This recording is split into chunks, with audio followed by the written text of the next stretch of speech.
Предстоящите коледни и новогодишни празници Бургас може да остане без таксиметрови услуги.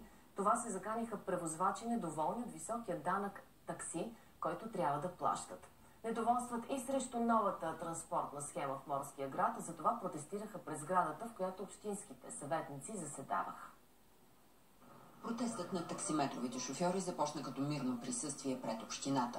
Недоволството им е предизвикано от данък такси, който в Бургас е 660 лева.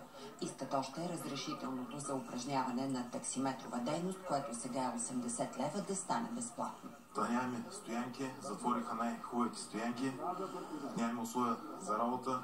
Този данък най-ново намъчи, искаме да го намалят, искаме да се движим в бус лентите, искаме да влизаме вътре в автогарата, нито можем да влизаме, нито можем да излизаме. Давам си личния автомобил, таксиметров, който иска от общината да излезе, да опита да плати всички такси за месеца и всичко, което изкара, му го оставям така.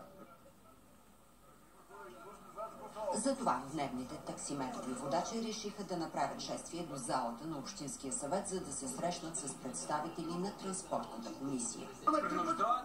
Принуждавате да мине в сивия сектор. Какво правите с нас? И с семействата ни, и тия хора плащат коли, плащат осигуровки и така нататък.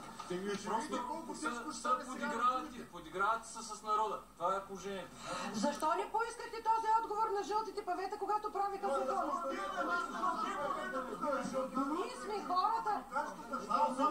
хората, които изпълняваме закона.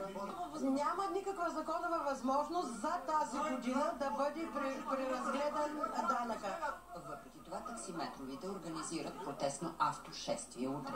Ако и тогава не бъдат чути, заплашват с крайни действия. Има опасност да остане без таксиметрови автомобили. Точно по празниците сме решили да прекратяваме всякаква дейност. Всички таксита в града. За новините на Нова от Бургас, Цеца Алексова.